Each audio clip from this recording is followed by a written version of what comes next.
Boa noite, na graça e na paz do Senhor Jesus, igreja. Louvado seja o nome do Senhor. Eu sei que Deus tem falado de forma poderosa neste lugar. E semana que passou, nós tivemos um congresso maravilhoso. Mas eu quero falar um pouquinho mais sobre isso nessa noite. E eu creio que Deus tem uma palavra para o nosso coração ainda, de tudo que você já ouviu hoje pela manhã, de tudo que o Senhor já falou conosco aqui através dos louvores. Deus tem uma palavra para o nosso coração. Eu espero que você tenha vindo aqui com esse desejo de ouvir Deus falar. Quantos vieram nesse sentido? Amém? Então feche seus olhos, vamos com uma palavra de oração para que Deus venha continuar a falar conosco. Soberano Deus, Pai de nosso amado e Salvador Jesus Cristo, Senhor, na Tua bendita presença nós estamos, Pai. Sabemos, meu Deus, que o Senhor tem algo ainda a falar, algo ainda a realizar, Senhor.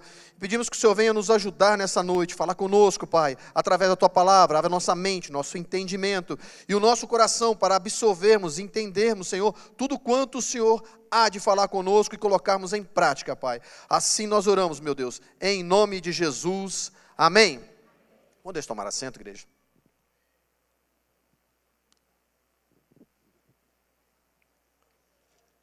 Louvado seja o nome do Senhor. Nós tivemos esses dias atrás aí um momento glorioso, na verdade. Nós tivemos aqui um congresso abençoadíssimo, aniversário da nossa igreja. Deus falou conosco de forma maravilhosa. Eu creio que o Espírito Santo de Deus impactou muitas vidas aqui, e quem concorda, diga amém. Você recebeu algo de Deus, você recebeu o poder de Deus, você sentiu a presença de Deus, você sentiu Deus trabalhar, você sentiu algo diferente no seu coração, você sentiu um arder na sua alma, você sentiu que, olha, eu preciso cada vez mais disto para a minha vida, amém? Então o que Deus colocou no meu coração é que essa situação, esse sentimento, este fogo que nós sentimos não se apague. Por isso que Deus falou assim, o fogo não pode apagar. Você pode repetir comigo?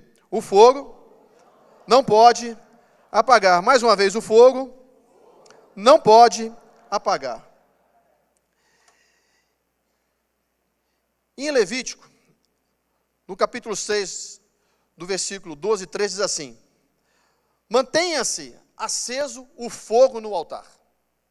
Entenda isso. Mantenha-se aceso o fogo no altar. Não deve ser apagado. Toda manhã, o sacerdote acrescentará lenha. Diga, lenha. Preste atenção nisso. Vou repetir. Toda manhã, o sacerdote acrescentará lenha, arrumará o holocausto sobre o fogo e queimará sobre ele a gordura das ofertas de comunhão. Mantenha-se o fogo continuamente aceso no altar. Não deve ser apagado. É obrigação nossa manter o fogo aceso. Cabe a nós fazermos isso.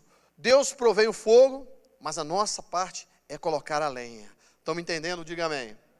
A Bíblia mostra sobre a presença de Deus. Fala que a presença de Deus ela é revelada.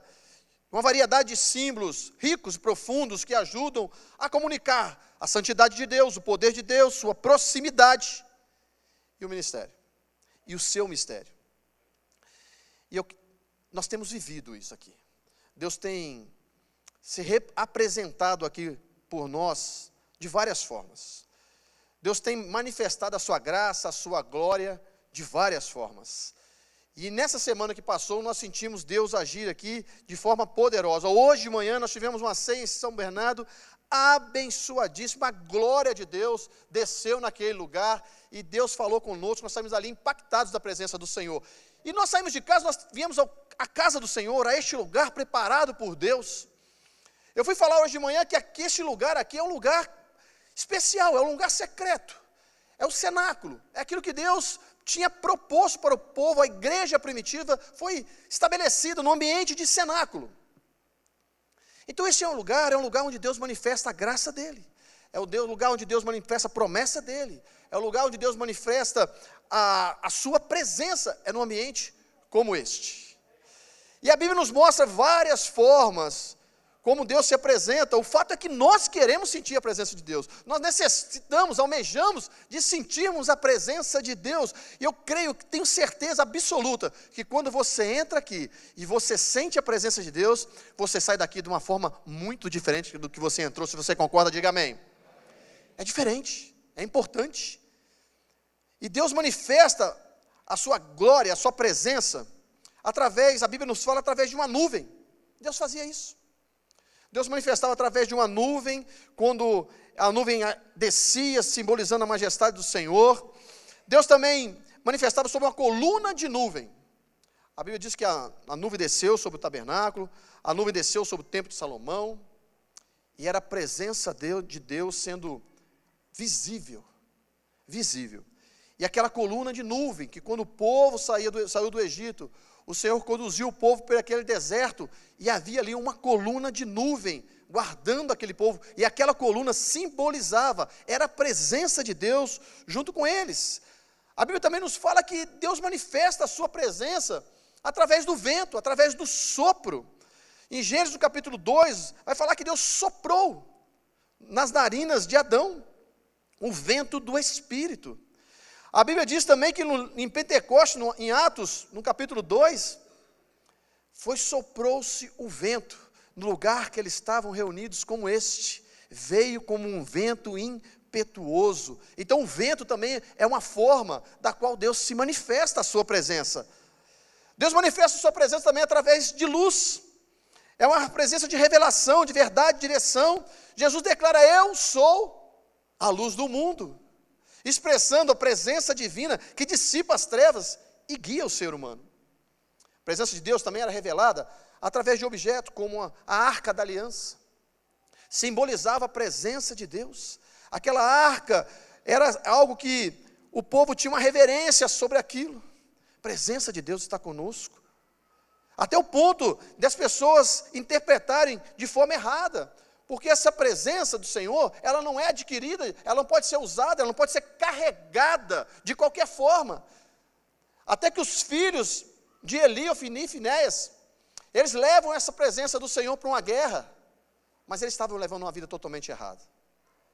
E a Bíblia diz que quando eles chegam naquela guerra, aquela arca que representava a presença do Senhor não teve nenhuma eficácia, porque é necessário que nós entendamos isso. A presença do Senhor na nossa vida, que nós carregamos ela não pode ser de qualquer jeito na nossa vida. Estão me entendendo? Diga amém.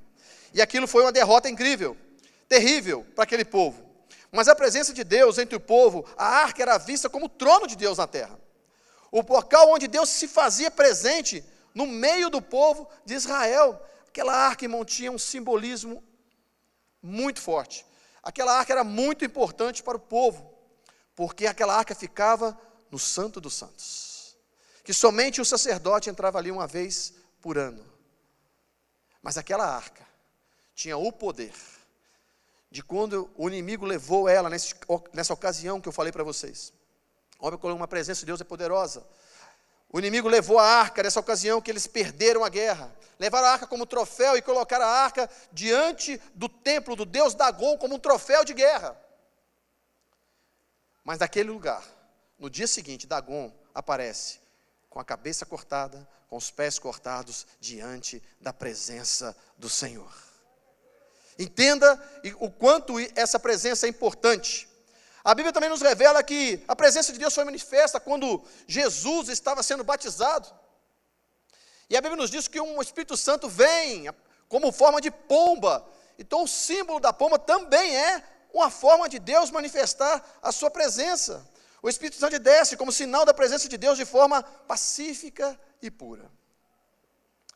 É a Shekinah de Deus. O que é Shekinah? É a glória visível de Deus. Mas não tinha forma, a forma que Deus mais se expressou para mostrar, para manifestar a presença dele, foi através do fogo.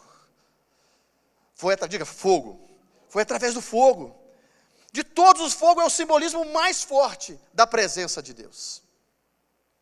A Bíblia nos mostra que ele representava a santidade, purificação, julgamento. Representava a ação viva de Deus. Algumas passagens bíblicas marcantes, como que Deus se manifesta ou é simbolizado pelo fogo, e nós vemos isso de uma forma muito nítida quando Moisés estava lá no deserto e Deus queria tirar o povo do Egito. O povo clamava pedindo um libertador. Deus levanta Moisés e a forma como Deus se manifesta a Moisés foi na forma de fogo. A Bíblia diz que havia umas sartas, um mato, um ramo, e a Bíblia diz que o fogo queimava naquele ramo e ele não consumia aquele ramo, até que daquele fogo saiu uma voz. Então Deus manifesta através do fogo. Do mesmo jeito que havia coluna de nuvem pelo deserto, havia também uma coluna de fogo, manifestando a presença de Deus naquele povo. Onde aquele povo passava, onde aquele povo ia ali uma coluna de fogo durante a noite. A coluna de nuvem era de dia, mas à noite tinha ali a coluna de fogo, mostrando Deus mostrando ao povo: eu estou presente com vocês, e adiante deles, para guiar pelo caminho, para os guardar, para que caminhassem dia e noite. A coluna mostra Deus guiando, protegendo o seu povo com sua presença visível e poderosa. Deus mostra no Monte Sinai que o monte ficou fumegante de chamas de fogo, porque Deus estava naquele lugar. A presença de Deus manifestava com temor, fogo, fumaça, revelando a sua santidade temível. O povo ficava com medo de ver aquele monte fumegando. Lembra que quando Elias reúne aqueles profetas e desafia: olha, o Deus, se existe um Deus, esse Deus, ele vai ser representado através de fogo. Reúne aqueles profetas, clamam a Baal, 450 profetas, e nada de fogo, nada de nada. Mas quando Elias clama ao Deus Altíssimo, ele se manifesta através de fogo, queima aquele holocausto, ainda lambe a água que está em volta do altar, porque Deus se manifesta através de fogo. No dia de Pentecostes, em Atos 2, o que acontece? O povo estava reunido, e a Bíblia diz que além daquele vento impetuoso, como eu já disse, línguas foram repartidas como de... Vocês estão aí, gente? Como de fogo. Como línguas de fogo. E pousou sobre cada um deles. O Espírito Santo se manifesta como fogo, sinal do poder, da presença divina e da capacitação sobrenatural de Deus. E em Hebreus 12, 29 vai dizer que o nosso Deus é fogo consumidor. Diga: Deus é fogo consumidor. Então a presença de Deus, ela é manifestada através dessa forma, de várias formas, mas o fogo é a forma que Deus mais se representa, seja ele de forma literal, seja ele de forma simbólica, como de fogo. O fato é que existe um altar em que a chama não pode se apagar. E o que é essa chama? É a presença de Deus. Você tem sentido a presença de Deus nesse lugar? Diga amém, por favor. Deus está aqui, a presença dele é notória no nosso meio. E eu pergunto para você, o que nós estamos fazendo com esse privilégio de termos a presença de Deus em nós? Esse acesso à presença dele, que outrora foram interrompido pelo pecado, foi liberado por Jesus Cristo na cruz. Só que o fato é, se eu e você não cuidarmos, com o passar do tempo, deixamos de valorizar essa presença tão poderosa. Deixamos as chamas ao pouco se apagar. É possível deixar a chama se apagar? É. Este é o problema. É isso que Deus colocou no meu coração, para trazer essa noite para nós, que nós possamos entender algo. Tudo isso que Deus fez, todo esse mover, toda essa presença gloriosa que Deus tem derramado neste lugar, através de todos esses dias da conferência. Pastor Hamilton me falou assim: olha, eu tenho certeza que foi uma mudança de nível para esta igreja a partir dessa conferência. Se você crê, diga amém. Eu senti a presença de Deus neste lugar como eu nunca senti na minha vida. Porque Deus verdadeiramente derramou a sua glória, o seu poder, e nós fomos incendiados aqui neste lugar, com o poder de Deus. Meu Deus, dá uma vontade de culto acabar. Teve um dia que nós saímos aqui 2h30 da manhã, com a presença de Deus neste lugar, assim, incendiando o nosso coração. Deus falando, e nós dizemos: Deus fala mais, Deus movendo, Deus desmove mais. Deus curando, Deus cura mais. Nós queremos mais. Como é bom sentir essa presença. Mas se nós não cuidarmos, com o passar do tempo, deixamos de valorizar essa presença gloriosa. E a chama aos poucos vai se apagando. Esse é um alerta que Deus colocou no meu coração. Olha, diga para o meu povo que a chama tem que arder continuamente sobre o altar. Não pode se apagar. E o que eu e você fazemos com isso? Nós precisamos valorizar isso que nós recebemos. Nós precisamos valorizar essa presença, nós precisamos valorizar este fogo que nós recebemos. E se nós não estivermos atentos, nós começamos a não orar como oramos esses dias. Nós começamos a não ler a Bíblia como nós temos lido ultimamente. Não almejamos mais vir na casa do Senhor como nesses dias. É só você olhar para os bancos do seu lado, a igreja está cheia, mas tem muitos bancos vazios. Porque talvez, muitas pessoas, talvez já não está tão preocupada em manter essa chama acesa ainda. E isso é vital para mim e para você, para que nós possamos viver uma vida rompendo em fé. Não tem como romper em fé, não tem como avançar, não tem como encarar os desafios, se nós não tivermos a presença de Deus poderosamente acesa dentro de nós. Valorizamos nosso tempo ocupando ele com outra coisa, isso é muito fácil de acontecer. Com tantas outras coisas, e nos esquecemos que temos a presença dele dentro de nós. E a nossa responsabilidade é manter essa chama acesa. E o apóstolo Paulo nos adverte nisso, em 1 Tessalonicenses 5, ele vai dizer assim, ó, alegre-se sempre. Diga, alegre-se sempre. Isso é importante. Mas ele continua dizendo no versículo 17, ore continuamente. Diga, ore continuamente. No versículo 18 ele vai dizer assim, ó, deem graças em todas as circunstâncias. Talvez isso passou isso aí, já fica mais difícil. Mas deem graças em toda circunstância, pois essa é a vontade de Deus. Pastor, só é bom agradecer quando está tudo bem. Mas entenda que mesmo que você não está vendo, o Senhor está trabalhando em seu favor. Quando você pensa que não está acontecendo nada, Deus está trabalhando. E você fala assim, meu Deus, como eu posso me agradecer por essa situação? Você não está vendo, mas Deus está te cuidando de você esses dias. Eu recebi um telefonema de uma irmã, falou assim, pastor, olha, eu vou chegar atrasado aí, mas eu quero dizer o seguinte, olha, o meu carro aqui, estou aqui na avenida, o meu carro furou o pneu, meu Deus, eu estou passando por uma situação. Eu falei, calma. Eu falei com ela assim, a Bíblia diz que todas as coisas contribuem para o bem daqueles que amam a Deus. E ela falou assim, pastor, está difícil de ver isso. E eu falei assim, desde quando nós somos chamados para ver? Nós somos chamados para crer. Esse é o desafio. Mas nós temos essa certeza e essa convicção, como o apóstolo Paulo disse, olha, eu me glorio, eu me alegro nas tribulações, sabendo que todas as coisas contribuem para o bem daqueles que amam a Deus. É difícil? Mas é um desafio. Quanto mais cheio do Espírito Santo você está, mais certeza e mais convicção. Quanto mais a chama ardendo dentro de você está, mais certeza você tem que Deus está trabalhando em seu favor. Várias vezes, passamos por situações que era difícil entender como poderia Deus estar trabalhando naquilo, como eu poderia me alegrar naquilo.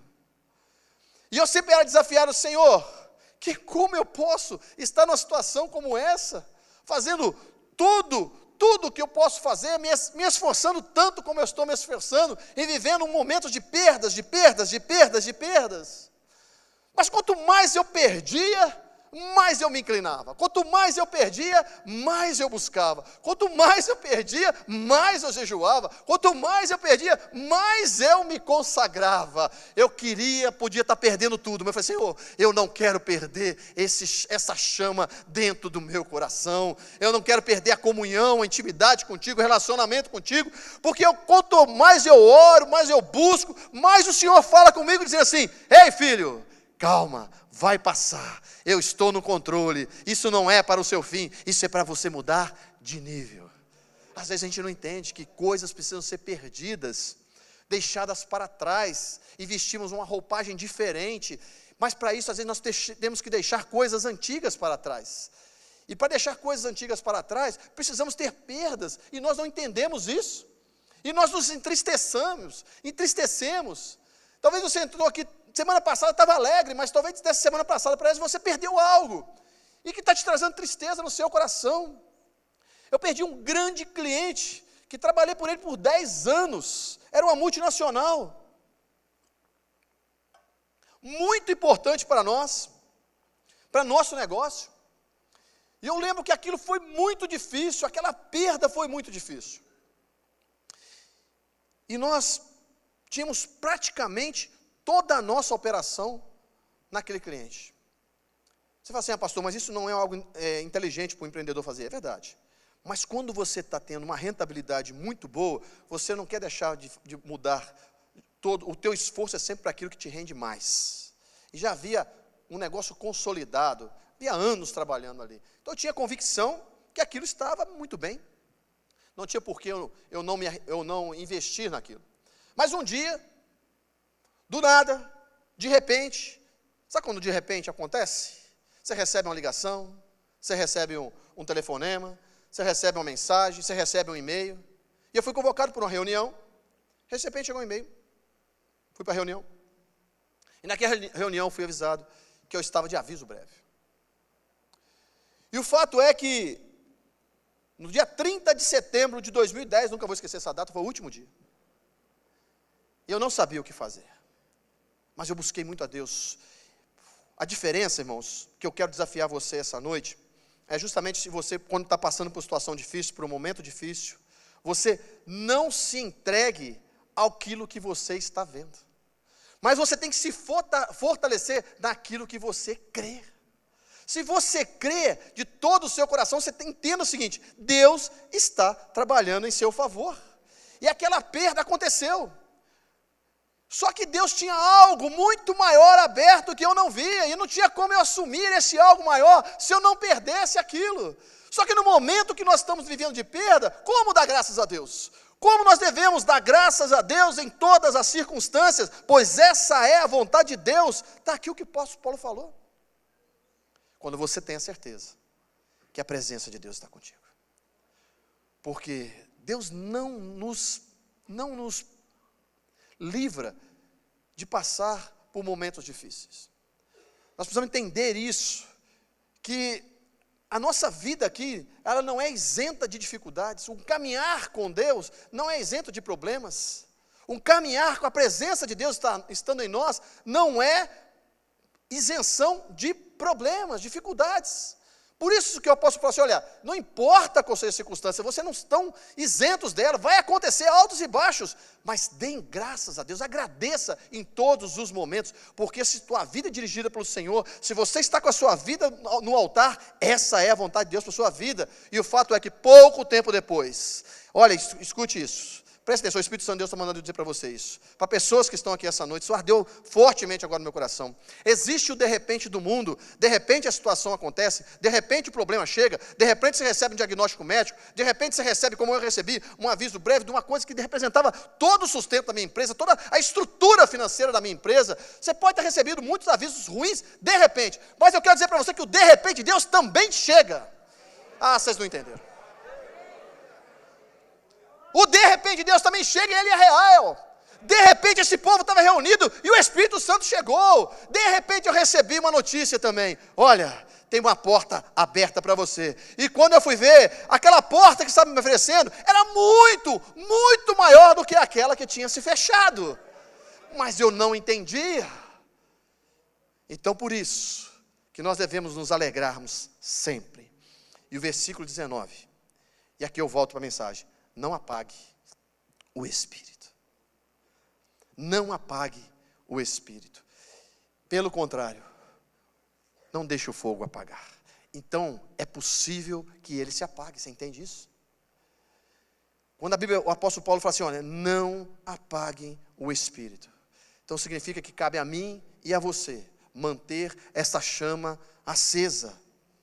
E alguns homens na Bíblia são referência para nós em valorizar essa presença. a gente tem que mirar em pessoas que nos incentivam, que nos motivam, que nos inspiram. E a Bíblia tem alguns homens que me inspiram. E entre esses homens, a Bíblia nos fala sobre o quanto Davi era um exemplo de valorização da presença de Deus. Davi errou, pecou, fez aquilo que não era agradável a Deus, fez também. E quem não faz? Mas Davi falou: Senhor, eu quero te pedir algo. Eu sei que eu errei, pequei contra os céus perante ti, mas eu quero pedir ao Senhor, meu Deus. Isso ele vai dizer em Salmo 51, não me expulses da tua presença. Não me expulses da tua presença, nem tire de mim o teu Espírito Santo. Existe uma riqueza de Deus depositada dentro de você. Você é como se fosse um baú do tesouro. Só que a chama do Espírito, ela precisa de combustível. Diga combustível. E isso é da nossa responsabilidade. Deus colocou algo dentro de nós. A presença dEle. A chama do Espírito. Que isso, meu irmão, vai fazer você ter dois tipos de vida. Ou você leva uma vida cheia do Espírito Santo de Deus, e você vai viver o sobrenatural. Ou você vai levar uma vida apagada, medíocre, sem viver o sobrenatural de Deus, e você vai ficar abalado com aquilo que você vê. Eu quero ilustrar isso com uma passagem que mostra o profeta Eliseu, que Deus estava revelando para ele os intentos de um exército inimigo. E falava para o rei de Israel: olha, o exército do rei da Síria vai passar por ali, não vá por lá. E a Bíblia nos diz que até o rei duvidava, mandava alguém, vai lá dar uma olhadinha se isso é verdade mesmo. E olha, quando o rei voltava, olha, está lá, ó, o exército do inimigo estava armando uma emboscada naquele lugar. E assim Deus livrava Israel. Não foi uma, duas, três, quatro, foram várias vezes. Aquilo que o rei inimigo tramava, Deus revelava a Eliseu. Ao ponto do rei da Síria reunir os seus exércitos, os seus comandantes mais próximos, e dizer assim: olha, nós temos um traidor aqui no meio de nós, temos um X9 aqui. Por quê? Não é possível. Mas um deles falou assim: não, Senhor, não tem ninguém te traindo aqui. É que em Israel existe um homem que é cheio do Espírito Santo de Deus, da qual Deus revela a ele, da qual é um homem que vive o sobrenatural, daquele homem que vê coisas que nenhum outro homem vê, e tem revelação que nenhum outro homem tem, porque ele é cheio do Espírito Santo. Ele falou assim: então pega esse cara. E arma, manda um exército inteirinho atrás de um único homem. Mas era um homem cheio do Espírito Santo de Deus. E quando aquele homem chega, aquele exército chega, Geazi, que era o ajudante de Eliseu, vai, olha pela janela de manhã e vê aquele exército inteirinho cercando a casa de Eliseu. E olha bem, a visão dele foi uma visão totalmente natural. Somente andar com alguém que é cheio do Espírito Santo de Deus, não vai fazer você cheio do Espírito Santo de Deus. Somente estar num ambiente em que o Espírito Santo de Deus manifesta sobre algumas pessoas, não vai fazer você ser cheio do Espírito Santo de Deus. Você precisa buscar isso. Você precisa colocar o combustível nisso.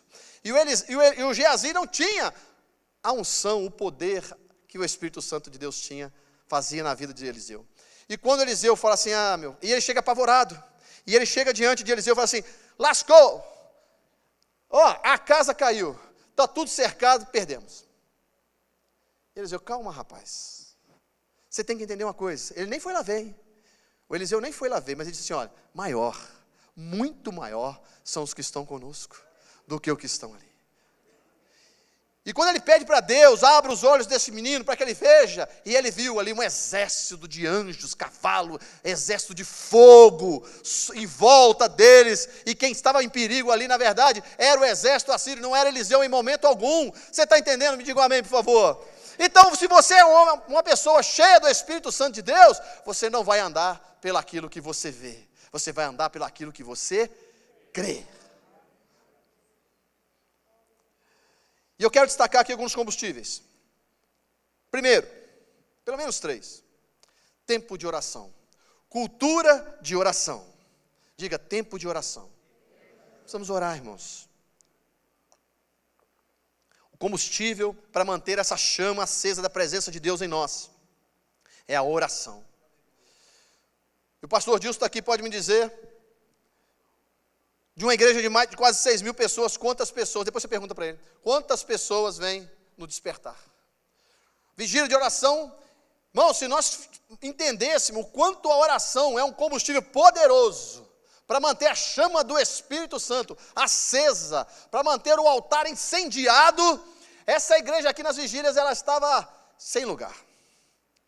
Mas infelizmente não é assim.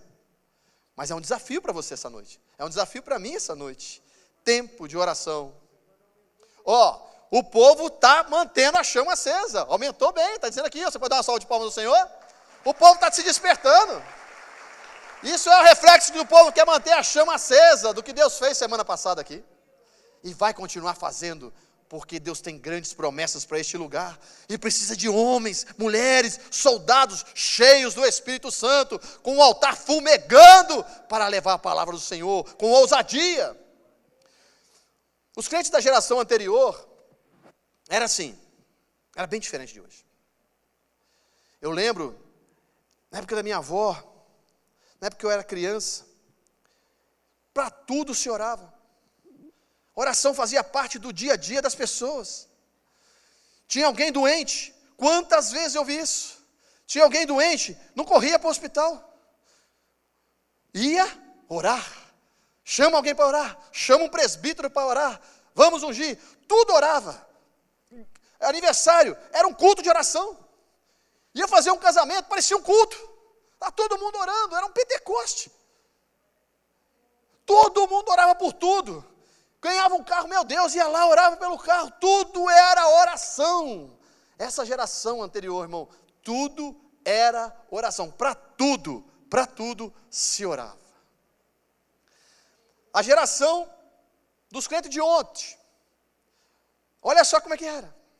Da minha geração, vou dizer assim, é meio híbrido.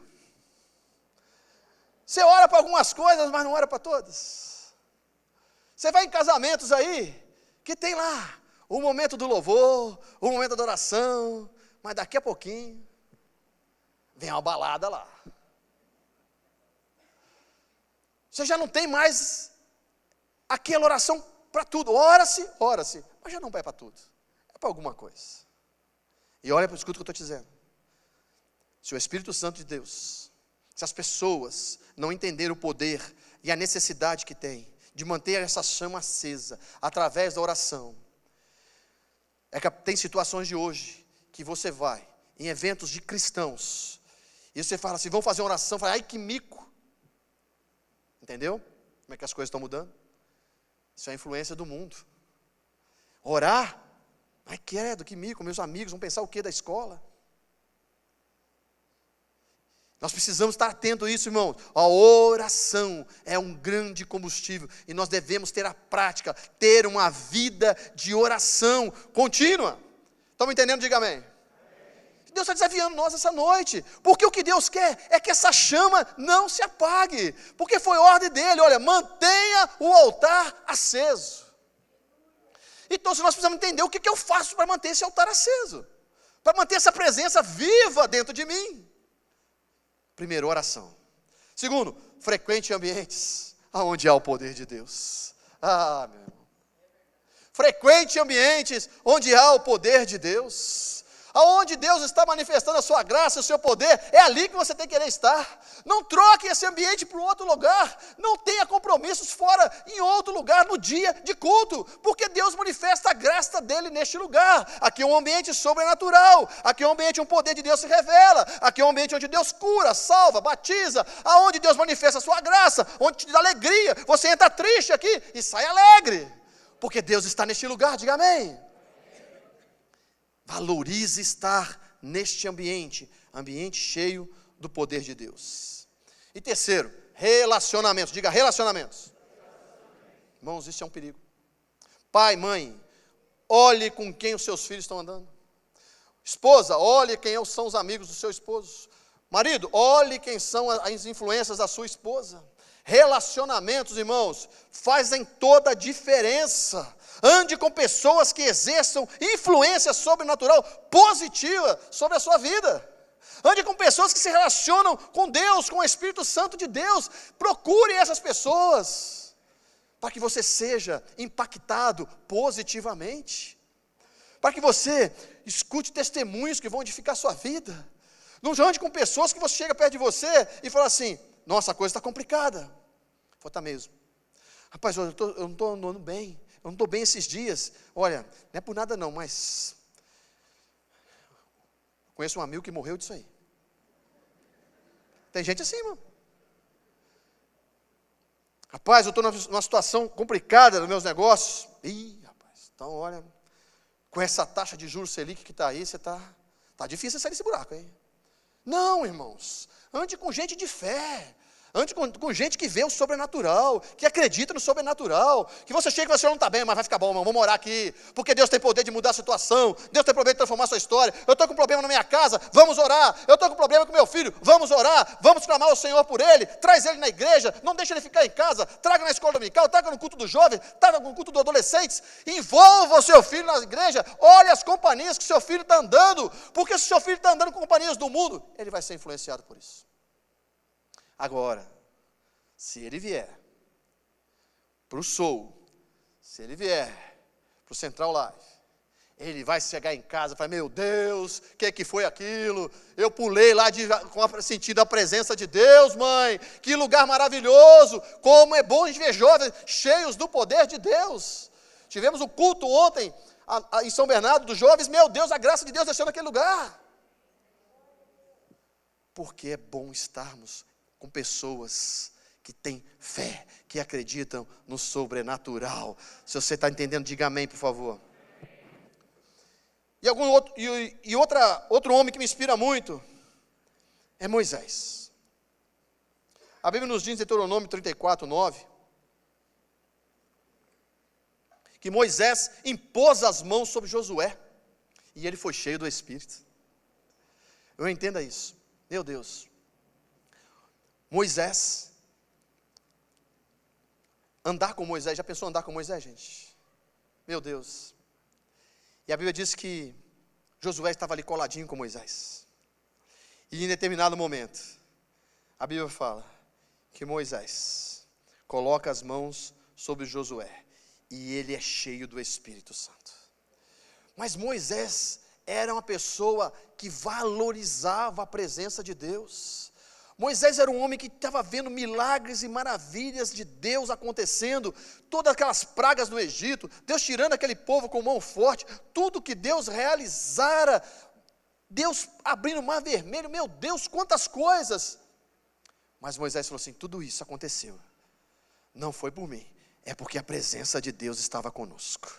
E quando Deus se aborrece com aquele povo, e diz assim, eu não vou mais andar no meio deste povo. Moisés, eu vou cumprir a minha palavra, porque eu prometi, vocês vão chegar na terra prometida, mas eu não vou no meio de vocês, porque esse povo é muito incrédulo, esse povo é muito ruim, esse povo é muito difícil, é de dura cerviz, só reclama, só murmura. Moisés falou, Senhor, eu vou dizer uma coisa para o Senhor, Êxodo 33:15, vou dizer uma coisa para o Senhor, olha, não manda anjo não. Porque Deus falou assim, eu não vou no meio de vocês, mas vou mandar um anjo, tá? Vou mandar um anjo que vai diante de vocês e vai vencer os inimigos. Olha, Moisés, o que eu prometi vai acontecer. Vai vencer o inimigo, vai chegar à terra prometida, porque eu prometi, eu vou cumprir. Mas Moisés valorizava o que era? A presença de Deus. E Moisés falou assim, Senhor, não manda anjo não. Não manda serafim, querubim, não manda não. Se a tua presença não for juntinho aqui comigo, não dou um passo daqui. Então são homens assim que nos inspira, que nós devemos olhar, que nós devemos mirar. E com essa presença de Deus, Moisés conduziu esse povo pelo deserto a caminho da terra prometida. E quando finalmente, depois de 40 anos, diga 40 anos, o povo está prestes a entrar na terra que Deus havia prometido. Justamente no momento da mudança geográfica que eles iam atravessar para entrar na terra prometida. Olha, agora chegou a hora, 40 anos se passaram, chegou o momento. O povo está prestes a entrar naquela terra. Eles iriam aprender que a geografia deles ia mudar. O conceito estava mudando. Uma nova terra, um novo lugar, tudo mudaria. Mas a única coisa que não mudaria era a presença de Deus com eles. O povo ia finalmente entrar na terra, mas o cumprimento dessa promessa começa com morte, com a morte de Moisés. Olha que interessante isso. No momento que o povo ia entrar, Moisés teve toda aquela história com o povo. Caminhou 40 anos ali com eles. No momento que ele vai entrar na terra, Moisés morre. Entenda isso. Quero trazer isso para mim e para a sua vida.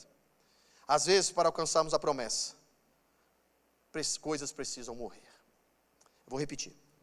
Às vezes, para nós alcançarmos a promessa, algumas coisas precisam morrer. Primeiramente, o meu eu. As minhas paixões carnais. A amizade que me leva para longe do propósito. Moisés morre com 120 anos de idade. E em Deuteronômio 34, a Bíblia diz que eles choraram 30 dias a morte de Moisés. Choraram por 30 dias, lamentaram por 30 dias. Choraram e com muita razão. Pois Moisés era um grande líder. Sabe aqueles líderes da prateleira de cima? Fora da curva? Esse era Moisés. Deus fala assim, em Números, no capítulo 12, Deus vai dizer para o povo assim, olha, quando entre vocês há profetas, meus profetas, a eles eu me revelo em visões e em sonhos, mas com Moisés eu falo face a face. Entendeu? Com Moisés eu falo face a face. Olha quem era Moisés. Aquele povo tinha motivo de sobra para chorar pela morte de Moisés. Mas eles estavam 30 dias chorando. Porque foi Moisés que tirou o povo do Egito e os liderou por 40 anos no deserto. Foi Moisés que abriu o mar vermelho. Foi Moisés que orou e o maná desceu do céu. Que desabafou com Deus e Deus enviou as codornizes para dar carne para aquele povo. Foi Moisés que com seu cajado fez jorrar água da rocha. E foi a ele que Deus entregou os 10 mandamentos. Ei, Moisés não era peixe pequeno não, viu meu irmão? Mas agora, e agora? Como será a nossa vida sem Moisés? O povo só fazia chorar. E agora? Nós estávamos prestes para entrar na terra, 40 anos caminhando. Como é que vai ser de nós? Quem somos nós sem Moisés? Mas Deus estava dizendo, olha, Moisés se foi, mas a minha presença não. Ah, você não entende. Moisés se foi, mas a minha presença não. Moisés morreu, mas a minha presença ainda está com vocês. Mantenham ela acesa. Mantenham ela acesa. Deus manda eu perguntar para você nessa noite, qual foi o Moisés que morreu? E se você se apegou a isso, que só faz você chorar, que só faz você pensar que é o fim. Ei, pessoas passam, amizades se vão, e a minha presença ainda está com você, diz o Senhor dos Exércitos. Não importa, coisas se vão, pessoas se vão, amizades se vão, e às vezes nós ficamos chorando, lamentando, com coisa que a nossa vida acabou. O que eu faço agora, meu Deus? O que eu faço agora? Teve um empresário que me procurou aqui num culto de quarta-feira para nós orarmos por ele, e ele falou, pastor, ora por mim porque eu estou muito aflito. Eu estou muito aflito porque eu presto serviço por uma empresa e há muitos anos eu faço isso, e essa empresa representa muito. Se eu perder esse cliente, eu vou à falência. Eu lembrei de mim quando ele estava falando isso, como o que eu acabei de contar para vocês agora há pouco. E ele falou assim, só que eu estou no último momento, participando dessa renovação de contrato, mas nas reuniões que eu estou indo, eu estou vendo que eu estou perdendo. Eu estou vendo que não vai ser renovado. Por quê, pastor? Porque o gerente, que era meu amigo, não está lá mais. Porque o diretor, que era meu chegado, não está mais. E eu estou desesperado, pastor. Eu olhei para ele e falei assim, mas a presença de Deus está com você. É só disso que você precisa. Não fique chorando pelos Moisés que se foram. A presença de Deus ainda está conosco. E aí oramos por ele, falamos assim, olha, é neste momento que você tem que se entregar, que você tem que entender que quem abre a porta é o Senhor, que quem fecha é Ele. Mas eu quero dizer para você que a porta que Ele abre, ninguém pode fechar. Eu quero dizer para você que aquilo que o Senhor tem para você, ninguém vai tirar. Eu quero dizer para você que não importa qual seja a dificuldade, se Deus prometeu para você, Ele vai cumprir. Não importa quem esteja lá, a presença dEle está com você. E oremos juntos. Oramos juntos. E era uma quarta-feira.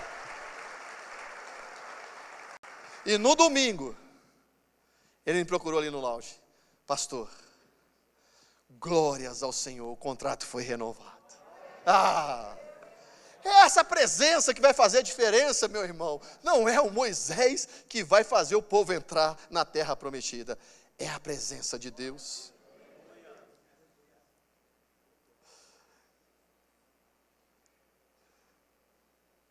Se for preciso, Deus está dizendo, eu levanto o outro. E Deus levanta quem? O Josué. Aquele Josué que foi impactado toda a vida ali com Moisés. Aquele Josué que, quando Moisés colocou a mão sobre ele, ele foi cheio do Espírito. E Deus promove um estagiário a líder, o sucessor. Mas entenda uma coisa. Ele não dá para o Josué o cajado. Ele não dá. Quem não ia querer, gente? Olha, para pensar. Suceder um camarada que nem Moisés é uma régua muito alta para suceder. O cara, Deus falava face a face com ele. O povo estava acostumado a ver Deus falar com ele de uma forma que quando ele chegava, tinha que cobrir o rosto dele, porque o rosto dele resplandecia tanto, que eles não conseguiam olhar para ele. De tanta glória de Deus, como a glória de Deus manifestava na vida de Moisés. Então o povo estava vendo aquele homem com intimidade, relacionamento com Deus. Suceder um homem desse, era fácil sim ou não? Não era, gente. É uma régua muito alta para ser alcançada. E quem não ia querer pelo menos o cajado do homem? Se fosse eu. Você vai suceder Moisés. Senhor, mas deixa pelo menos um cajado comigo. Porque esse cajado está louco. Esse cajado virou cobra, engoliu as cobras dos magos de Faraó. Esse cajado ele tocou e o mar se abriu. Com esse cajado nós estávamos morrendo de sede. Ele tocou e a água saiu. Foi com esse cajado que foi muitos sinais e maravilhas. Senhor, eu quero esse cajado. Quem queria esse cajado? Diga amém aí. Com certeza. Meu Deus. Vamos ser fariseus aqui. Lógico que nós queríamos o cajado. Mas Deus queria mostrar para aquele povo que o cajado não era mágico e nem poderoso, mas era a presença de Deus em todo o tempo que estava operando os milagres, que estava dentro dos livramentos. Deus estava dizendo para José, olha, Deus está dizendo para mim e para você também, vocês não precisam de um cajado, você só precisa da minha presença. Moisés se foi, mas eu estou aqui para cumprir as minhas promessas na sua vida. Nós não precisamos de cajados, varinha mágica, nós precisamos da presença de Deus, dessa chama acesa, desse fogo aceso dentro de nós, para que nós tenhamos coragem. Foi isso que Deus falou para Josué. Josué 1 vai dizer assim, depois da morte de Moisés, servo do Senhor, disse o Senhor a Josué, filho de Num, auxiliar de Moisés, meu servo Moisés está morto, pois agora você e todo esse povo, prepare-se para atravessar o rio Jordão e entrar na terra que eu estou para dar aos israelitas. Como prometi a Moisés, todo lugar onde puserem, no plural, hein, gente, onde você puser, onde puserem os pés, eu darei a vocês. O seu território se estenderá do deserto do Líbano até o grande rio, o Eufrates. Toda a terra dos hititas até o grande mar no oeste. O mar grande no oeste. Versículo 5. Ninguém, diga ninguém. Ninguém conseguirá resistir a vocês, todos os dias da sua vida, assim como eu estive com Moisés, estarei com vocês, nunca te deixarei, nunca te abandonarei. Olha, Deus está sendo aqui, duplamente enfático, nunca te deixarei, jamais te abandonarei. E Josué não ficou paralisado por não ter a vara. Josué não ficou paralisado por não ter o cajado. Ele sabia então que tinha a presença de Deus na vida dele. Mas um alerta para você. Deus está prometendo a terra. Deus está prometendo um lugar. Deus está prometendo um território grande, como ele disse, do mar grande até lá embaixo. Até no oeste. Essa região do Eufrates, a terra dos Hititas, até o mar grande, no oeste, era muito grande. É um território enorme. Mas tem que ter cuidado, para não confundirmos o presente. O presente não é propriedade, e sim a presença. O presente é a presença. O presente não é a propriedade. Estão me entendendo? Diga amém, gente. O presente que Deus tem para dar não é bens. O presente que Deus já nos deu é a presença. E ele está querendo ensinar isso para Moisés, para Josué. Olha, cuidado para não confundir o propósito. Deus está conduzindo o povo para celebrar a presença dele. Estarei com você, não te abandonarei. O problema é que a gente tem facilidade em almejar demais, valorizar demais propriedades, ao invés da presença. Nós vivemos pedir, Senhor, dá para mim, Senhor, um barco. Eu pedi muitas vezes, mas Deus nunca me deu. Eu gosto de barco. Diz que é melhor ter um amigo que tem um barco do que ter um barco. Então, como Deus não me deu um barco, se tiver um amigo aqui que tem um barco. Aí o que você faz? Me dá uma chácara, Senhor. Ah, Deus me dá uma casa na praia, Senhor. Quem não quer ter uma casa, meu Deus, na praia com a piscina infinita, assim, na beira do mar, meu Deus do céu. Deus pode dar sim ou não? Claro que pode. Quantos querem? Ninguém quer não, gente. Eu quero, dá tudo para mim então. Nós que podemos ter tudo isso, irmãos. Mas qual é o problema disso? Que a partir do momento que Deus nos dá o presente, a gente acha que o presente é isso. A gente acha que vale mais do que a presença. Pastor, olha, eu não vou conseguir mais servir no ministério, não. Mas por quê, irmão? O que aconteceu? O irmão era tão envolvido, era uma bênção aqui no ministério, o que está acontecendo? Então, pastor, eu estou criando as galinhas lá. Deus me deu um sítio, né, pastor? Não sei se você sabe, né? Deus me deu um sítio, eu estou criando as galinhas lá no sítio, pastor, uns porquinhos. Ah, eu tenho que ir lá ver os porquinhos, pastor. Eu tenho que ir lá ver o que o caseiro está arrumando. Começa a valorizar mais o presente do que a presença. Estão me entendendo? Diga amém, gente. Deus está falando. Ei, Deus, não confunda, não valorize mais aquilo, coisas que Deus tem te dado, que você tem conquistado. A maior valor que você tem que ter é não deixar a chama apagar. Infelizmente somos ensinados culturalmente a lidar como Deus como Papai Noel. Me dá, Senhor, me dá presentes. Eu quero presente, me dá coisas, Senhor, eu quero coisas. Ao invés de pedirmos, me dê sua presença, Deus. Eu almejo a sua presença, Senhor. Eu quero a tua presença é o que eu mais quero. Mas não, nós ficamos, Senhor, me dá, Senhor, me dá. Esquecemos de alinhar o nosso coração com a motivação certa. Começamos a almejar a propriedade quando tudo que precisamos é a presença. Mas Deus está dizendo para nós aqui nesta noite, ame o que eu sou e você terá o que eu tenho. Porque muitas das vezes estamos amando o que Ele tem e não o que Ele é. Ninguém quer ser amado, meu irmão, pelo que tem, nem Deus. Se tem uma coisa que você não vai gostar, é alguém se chegar em você, virar seu amigo, dizer que te ama pelaquilo que você tem. Mas todos nós queremos alguém próximo de nós, que nos ame e que nós possamos também demonstrar amor pelo aquilo que nós somos. Amém, igreja? Não se apoie em coisas, porque coisas podem ser tiradas de nós, mas a presença dele ninguém tira. A presença de Deus ninguém pode tirar. Ela pode até apagar dentro de você, mas ninguém pode arrancar ela de você. Você pode talvez não dar combustível para o altar manter aceso, mas tirar de você, ninguém tira. Tem um corinho antigo, um corinho é coisa de assembleia, né, irmão? Um louvor antigo que o Toninho vai saber, pastor Dias, pastor Dimar também. Diz assim, não deixe apagar o pavio que fumega. Quantos conhecem? Vamos lá. Jesus assopra no pavio, o fogo pega. O fogo pega, o fogo pega, O fogo pega no pavio que fumega. Bom, agora os batistas aprenderam tudo e vamos cantar de novo. Vamos lá. 1, 2, 3. Não deixe apagar o pavio que fumega. Jesus assopra no pavio, o fogo pega. O fogo pega. O fogo pega. O fogo pega no pavio que fumega. Tem pavio fumegando essa noite aí, gente? Dá uma glória a Deus então, a saúde de palmas do Senhor. Não deixa apagar essa chama. A presença dele ninguém tira. O salmista diz assim: para onde poderei eu escapar do teu espírito?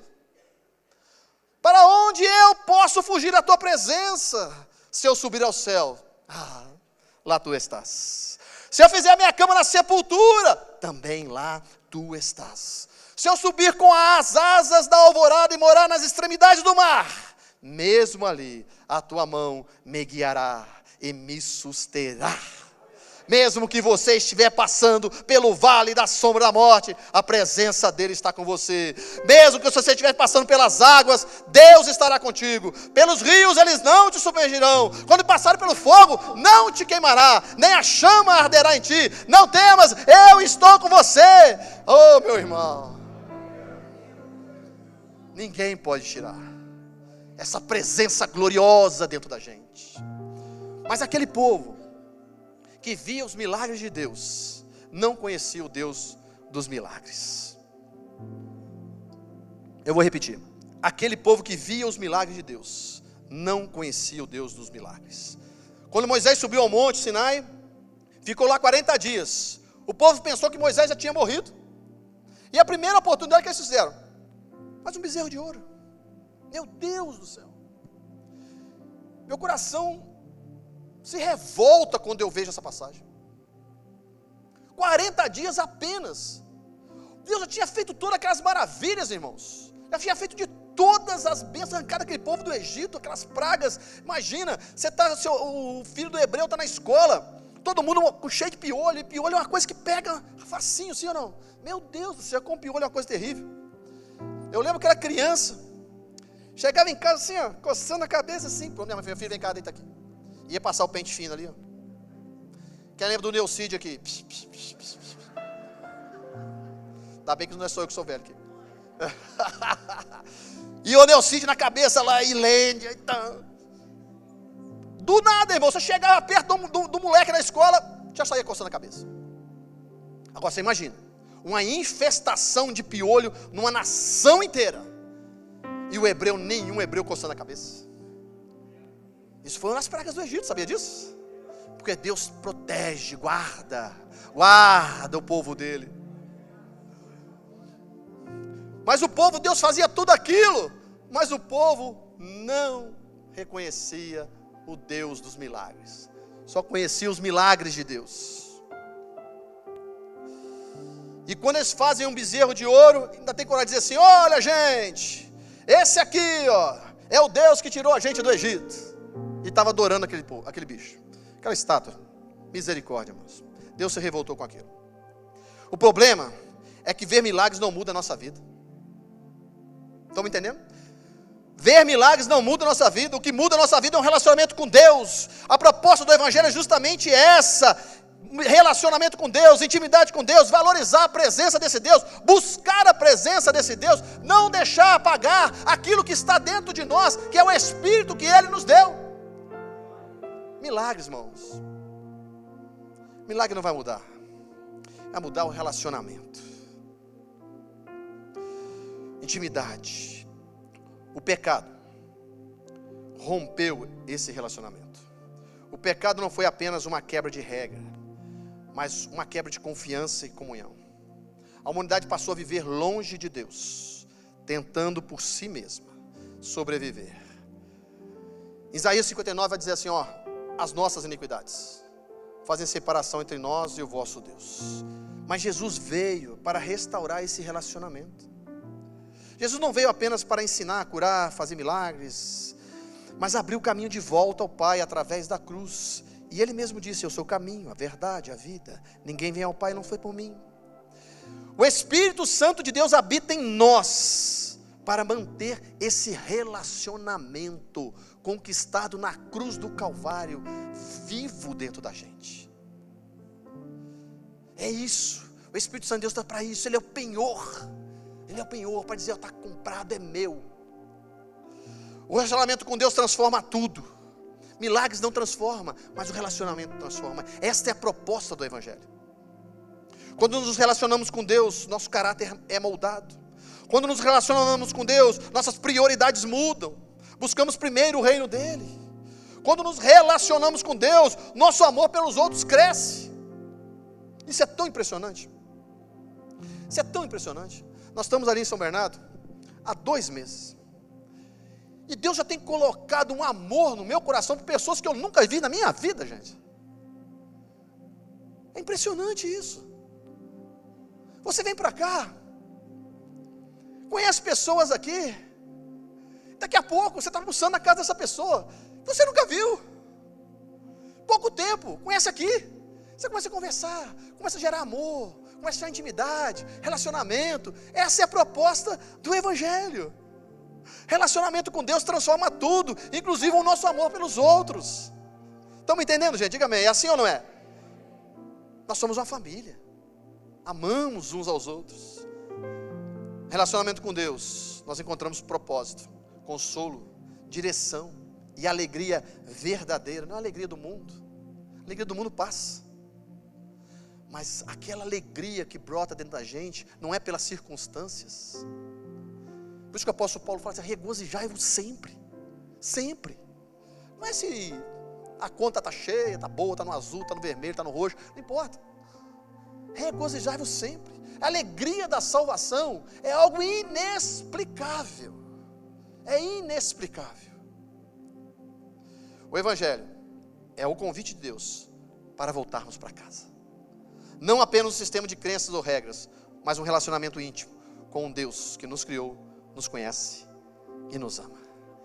E eu convido vocês a se colocarem em pé. Eu quero orar por você. Eu quero orar porque eu tenho certeza que o Espírito Santo de Deus tem proposto aqui no meu coração o dia todo. Essa mensagem está ardendo. E a proposta é justamente essa: que nós estamos aqui diante do altar do Senhor. Mas para esse altar não se apagar, precisa de lenha, precisa de combustível. E você que foi incendiado aqui semana passada, eu quero convidar você a trazer este combustível, a apresentar-se como sacrifício vivo e trazer-se a sua vida para esse altar, para dizer: Senhor, não permita que essa chama se apague. Eu quero sair daqui mais uma vez incendiado pela essa presença. Eu quero sair daqui mais uma vez, Senhor Deus, fortalecido, cheio do Teu Espírito Santo. E eu quero chegar no Teu altar e dizer: Senhor, eis-me aqui, Pai. Se depender de mim, esse altar não vai apagar, porque eu tenho lenha para queimar, Senhor. Eu estou trazendo essa lenha até o Teu altar, porque eu quero sair daqui mais uma vez incendiado, Senhor, cheio, Pai, cheio do Teu Espírito Santo, porque eu tenho uma dificuldade amanhã para enfrentar, eu tenho uma semana cheia para enfrentar, e se eu não tiver esse Espírito ardendo dentro de mim, eu só vou começar a ver as coisas com os olhos carnais, mas eu quero viver o sobrenatural. Esse Espírito que me encoraja, esse Espírito que me dá força, esse Espírito que faz eu acreditar no sobrenatural.